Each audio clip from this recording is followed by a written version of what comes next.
Tu dis que le stoïcisme est froid. Tu dis que c'est inhumain, rigide, dur, insensible. Mais si je te regarde vraiment, je vois autre chose. Je vois quelqu'un qui ne supporte pas qu'on lui retire ses excuses. Tu veux qu'on comprenne ta colère. Tu veux qu'on valide ta frustration. Tu veux qu'on reconnaisse que le monde est injuste. Et il l'est. Mais le stoïcisme ne s'arrête pas là. Il ne te caresse pas dans le sens de la plainte. Il te regarde dans les yeux et te demande « Que vas-tu faire avec cela ?» Et cette question te dérange, parce qu'elle t'enlève la possibilité de blâmer. Blâmer la société, blâmer ton passé, blâmer tes parents, blâmer ton patron, blâmer la malchance. Le stoïcisme ne nie pas la douleur. Il nie ton droit d'en faire une identité. Et c'est là que naît la haine. Tu as remarqué quelque chose ? Beaucoup aiment les citations inspirantes. Peu aiment les responsabilités qu'elles impliquent. On partage des phrases de sagesse. On admire des empereurs philosophes. Mais lorsqu'il faut appliquer la discipline, le silence se fait. Pourquoi ? Parce que le stoïcisme est une philosophie d'adulte. Il ne promet pas que la vie sera douce. Il promet que tu peux devenir fort. Et tout le monde ne veut pas devenir fort. Certains préfèrent rester blessés. Car être blessé donne un avantage secret. Celui d'avoir toujours une excuse. Si je suis faible, c'est parce que j'ai souffert. Si j'échoue, c'est parce que les autres m'en empêchent. Si je ne change pas, c'est parce que les conditions ne sont pas idéales. Le stoïcisme détruit ses refuges. Il dit, les conditions ne seront jamais idéales. Il dit, tu n'as pas le contrôle sur les événements, seulement sur ta réaction. Et soudain, il n'y a plus d'échappatoire. La faiblesse n'est pas une insulte. C'est un état d'esprit. Un état où l'on préfère accuser plutôt que s'améliorer. Un état où l'on veut du confort plutôt que du caractère. Un état où l'on exige de la vie ce qu'on n'exige pas de soi. Le stoïcisme met un miroir brutal devant ce visage. Et certains ne supportent pas ce reflet. Ils disent que le stoïcisme est toxique, qu'il réprime les émotions, qu'il empêche de ressentir. Mais regarde bien, le stoïcisme ne te dit pas de ne rien ressentir. Il te dit de ne pas être dominé par ce que tu ressens. Ce n'est pas la même chose. La colère peut exister, mais elle ne doit pas commander. La tristesse peut apparaître, mais elle ne doit pas te définir. La peur peut surgir, mais elle ne doit pas décider à ta place. Cela demande d'une discipline intérieure. Et la discipline fait peur à ceux qui ont appris à vivre dans l'impulsion. Regarde la société autour de toi. Tout encourage la réaction immédiate. La colère instantanée, l'indignation permanente, l'émotion amplifiée. Plus tu réagis, plus tu es visible. Le stoïcisme te demande l'inverse. Il te demande de respirer, d'observer, de réfléchir, de choisir. Il te demande de ralentir ton ego. Et l'ego déteste cela. L'ego veut avoir raison. Il veut gagner les disputes. Il veut être reconnu comme victime ou héros. Le stoïcisme, lui, te dit « Tu n'es ni victime permanente, ni héros tragique. Tu es un être humain responsable de son esprit. » Cette phrase suffit à faire fuir ceux qui préfèrent la dramatisation. Pourquoi les hommes faibles détestent-ils le stoïcisme ? Parce qu'ils ne flattent pas leurs blessures. Ils ne transforment pas leurs cicatrices en médailles. Il leur dit « Ta douleur est réelle, mais elle ne t'autorise pas à devenir médiocre. » Et cela est insupportable pour celui qui a construit son identité sur sa souffrance. Il y a aussi une autre raison. Le stoïcisme exige le silence intérieur. Or beaucoup ont peur du silence. Quand tout s'arrête, quand les distractions cessent, quand les notifications disparaissent, il reste quoi ? Toi et tes pensées. Et si tes pensées sont chaotiques, le silence devient un ennemi. Alors on critique la philosophie qui demande l'introspection. On la traite de froide, de distante, d'inhumaine. Mais en vérité, ce que l'on craint, c'est de se rencontrer soi-même. Le stoïcisme ne promet pas la validation sociale. Il promet la maîtrise de soi. Et la maîtrise de soi n'est pas spectaculaire. Elle est invisible. Personne ne voit le moment où tu choisis de ne pas répondre avec agressivité. Personne ne voit l'effort pour rester calme face à une provocation. Personne ne voit la discipline derrière un choix juste. Il n'y a pas d'applaudissements, seulement une satisfaction intérieure. Et cela suffit à l'homme fort. Mais l'homme faible cherche l'approbation. Il veut que son émotion soit vue, que sa colère soit reconnue, que sa plainte soit entendue. Le stoïcisme lui enlève ce théâtre. Et sans théâtre, il se sent vide. Il y a une vérité que peu osent dire. Le stoïcisme est exigeant. Il ne convient pas à celui qui veut rester confortable.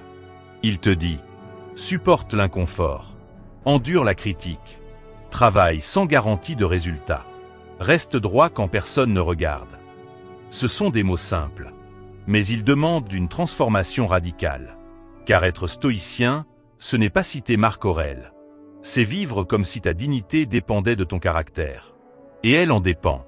Peut-être que toi aussi, à un moment, tu as rejeté cette philosophie. Peut-être que tu as pensé, c'est trop dur, c'est trop froid, ce n'est pas pour moi. Mais pose-toi une question honnête. Ce rejet venait-il d'une analyse ou d'un inconfort?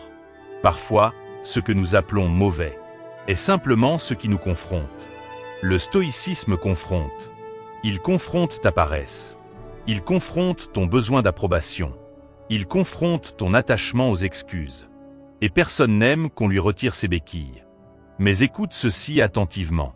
La faiblesse n'est pas une condamnation définitive. C'est un point de départ. On peut être faible aujourd'hui et fort demain. On peut haïr la discipline et apprendre à l'aimer. On peut rejeter la responsabilité et découvrir qu'elle libère. Car oui, la responsabilité libère. Elle te rend acteur. Elle te sort du rôle de victime. Elle te donne un pouvoir immense, celui de choisir ta réponse. Et ce pouvoir effraie autant qu'il élève. Dans la prochaine partie, nous allons regarder de plus près ce mécanisme intérieur. Comment la faiblesse se construit, comment elle se nourrit, et pourquoi le stoïcisme devient une menace pour elle. Tu verras que cette haine du stoïcisme n'est pas un débat philosophique. C'est un conflit intérieur. Un conflit entre le confort et la croissance. Entre l'ego et la maîtrise. Entre la plainte et la puissance. Reste avec moi. Car peut-être que cette vidéo ne parle pas seulement des hommes faibles. Peut-être qu'elle parle de la part faible en chacun de nous. Et c'est en la regardant en face que commence la véritable force. Ce n'est pas le stoïcisme qui est haï. C'est ce qu'il révèle. Il révèle une vérité simple, dérangeante, implacable. Tu n'es pas impuissant, tu es responsable. Et cette phrase, pour un esprit habitué à l'excuse, est une menace. La faiblesse ne naît pas d'un manque de muscles. Elle ne vient pas d'un manque d'intelligence. Elle ne vient même pas d'un manque de talent. Elle naît d'un réflexe. Le réflexe de rejeter la faute ailleurs. Quelqu'un te critique. Tu te défends immédiatement. Quelqu'un réussit. Tu minimises son effort. Quelque chose échoue. Tu accuses les circonstances. Ce mécanisme est confortable. Il protège ton ego. Mais il détruit ton pouvoir. Car tant que la cause est extérieure, la solution l'est aussi. Et si la solution est extérieure, tu attends. Tu attends que les conditions changent, que les gens s'améliorent, que la chance arrive. Tu deviens passif. Le stoïcisme brise cette passivité. Épictète était esclave. Oui, esclave. Et pourtant, il enseignait. Il y a des choses qui dépendent de nous, et d'autres qui ne dépendent pas de nous. Imagine la radicalité de cette phrase. Un homme enchaîné physiquement, qui parle de liberté intérieure. Il n'avait pas le contrôle de son corps, mais il revendiquait le contrôle de son esprit. Et toi, tu es libre. Mais tu laisses ton humeur être contrôlée par un commentaire. Tu laisses ton estime être contrôlée par une comparaison. Tu laisses ta paix être contrôlée par une opinion. Qui est réellement libre? La faiblesse n'est pas la souffrance. La faiblesse, c'est abandonner son esprit à chaque perturbation. L'ego fragile a besoin de 3 choses.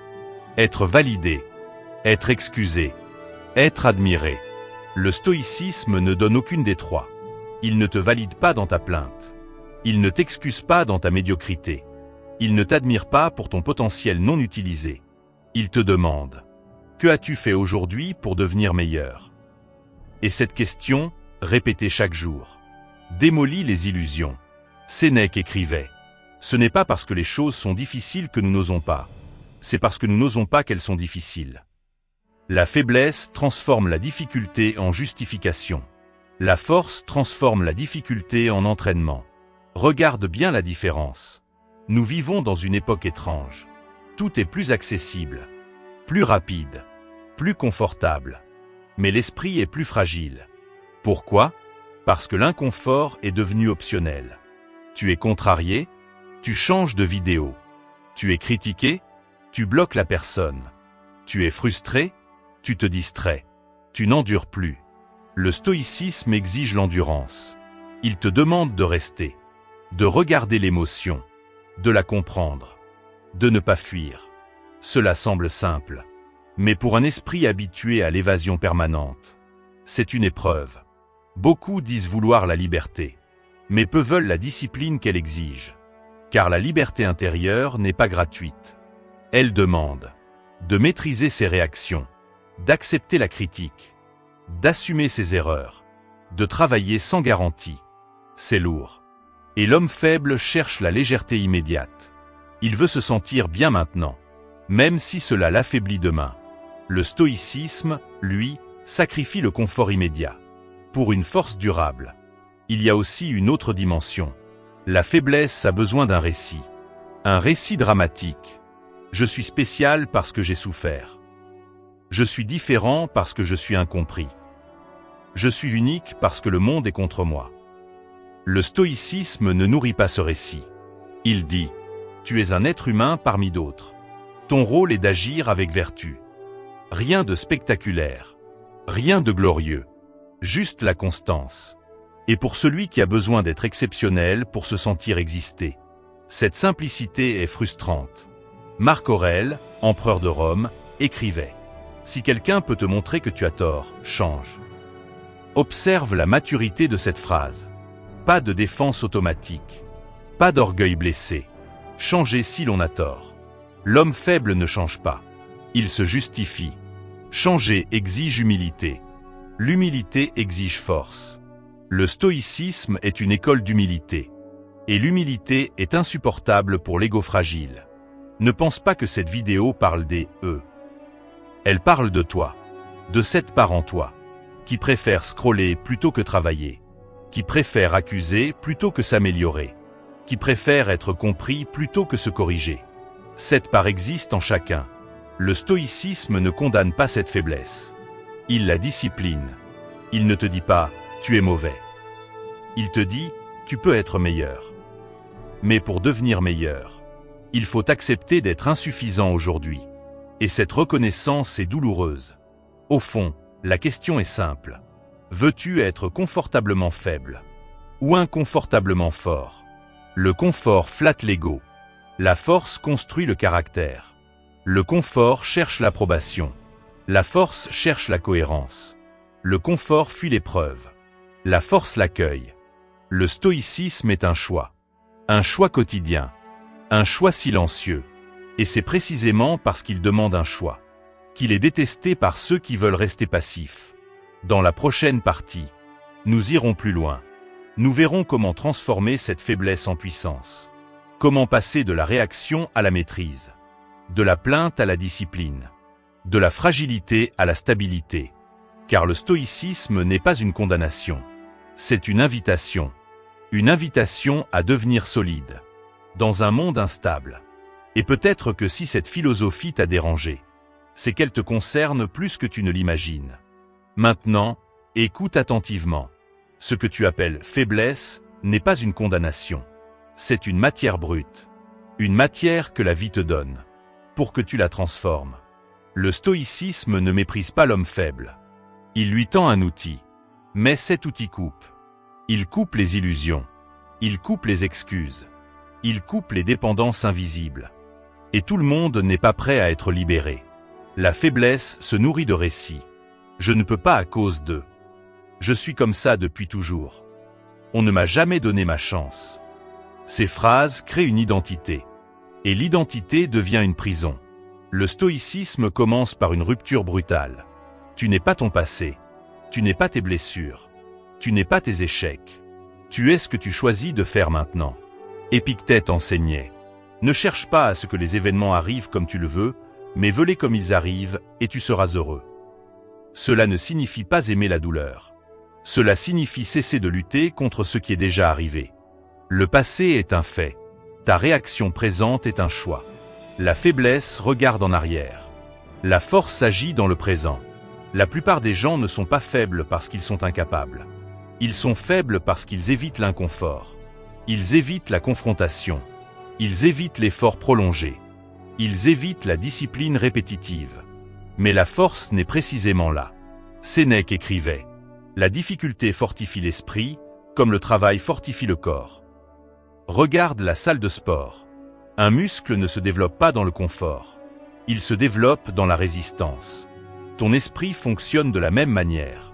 Chaque fois que tu supportes une critique sans exploser, tu renforces ton caractère. Chaque fois que tu travailles alors que tu n'en as pas envie, tu construis ta discipline. Chaque fois que tu refuses de céder à l'impulsion, tu deviens plus solide. La faiblesse fuit l'effort. La force l'utilise. Beaucoup pensent que le stoïcisme exige de ne rien ressentir. C'est faux. Il exige de ne pas être dominé. Marc Aurèle écrivait « Tu as pouvoir sur ton esprit, non sur les événements extérieurs. » Les émotions apparaissent. C'est humain. Mais la décision finale t'appartient. Tu es en colère. Très bien. Vas-tu crier ou réfléchir? Tu es blessé. Très bien. Vas-tu te venger ou apprendre? La faiblesse réagit. La force choisit. Cette différence paraît petite. Elle change une vie entière. L'homme faible cherche l'admiration. L'homme fort cherche la cohérence. Il agit de la même manière. Qu'il soit observé ou non. Il tient ses promesses, même invisibles. Il travaille sans besoin d'applaudissements. Il accepte d'être incompris. Cette stabilité intérieure est rare. Et c'est pourquoi elle impressionne. Mais elle ne cherche pas à impressionner. Elle existe. Le stoïcisme ne promet pas la popularité. Il promet la paix. Et la paix intérieure est plus puissante que 1000 validations extérieures. Quand on critique un homme faible, il se défend immédiatement. Quand on critique un homme fort, il écoute. Non pas parce qu'il aime être critiqué, mais parce qu'il aime progresser. Marc Aurèle écrivait « Si quelqu'un peut me prouver que je me trompe, je changerai volontiers. » Observe la force dans cette phrase. Changer volontairement, sans humiliation, sans colère. Changer parce que la vérité est plus importante que l'ego. C'est cela, la maturité. La transformation n'est pas spectaculaire. Elle est répétitive. Chaque matin, décider de rester maître de soi. Chaque soir, examiner ses actions. Les stoïciens pratiquaient l'auto-évaluation. Que ai-je fait de juste aujourd'hui? Où ai-je été dominé par mes émotions? Comment puis-je m'améliorer demain? Pas pour se condamner, mais pour progresser. La faiblesse évite l'introspection. La force l'accueille. Voici une vérité profonde. La force intérieure ne sert pas seulement toi. Elle sert les autres. Un homme stable protège. Il rassure. Il inspire. Un homme instable répand le chaos. Le stoïcisme ne crée pas des hommes froids. Il crée des piliers. Et le monde manque de piliers. Peut-être que tu comprends maintenant. Le stoïcisme n'est pas haï parce qu'il est mauvais. Il est haï parce qu'il exige. Il exige que tu grandisses. Il exige que tu renonces à tes excuses. Il exige que tu acceptes la responsabilité totale de ton esprit. Et cette responsabilité est lourde. Mais elle est libératrice. Car dès que tu acceptes qu'il dépend de toi, de choisir ta réaction, tu récupères ton pouvoir. Tu n'es plus à la merci des circonstances. Tu n'es plus esclave des opinions. Tu n'es plus victime de chaque émotion. Tu deviens stable. Si cette philosophie te dérangeait au début, peut-être qu'elle te libère maintenant. La faiblesse n'est pas une insulte. C'est un point de départ. Le stoïcisme n'est pas une attaque. C'est une invitation. Une invitation à devenir plus grand que tes impulsions, plus solide que tes peurs, plus stable que tes humeurs. Abonne-toi à la chaîne Citation Vieux Sage. Si tu veux continuer à forger ton esprit, aime cette vidéo si elle t'a confronté. Et prends un moment en silence. Car la véritable force ne fait pas de bruit.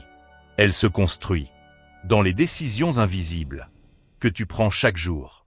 Et souviens-toi, ce n'est pas le stoïcisme que l'homme faible déteste. C'est l'homme fort qu'il pourrait devenir.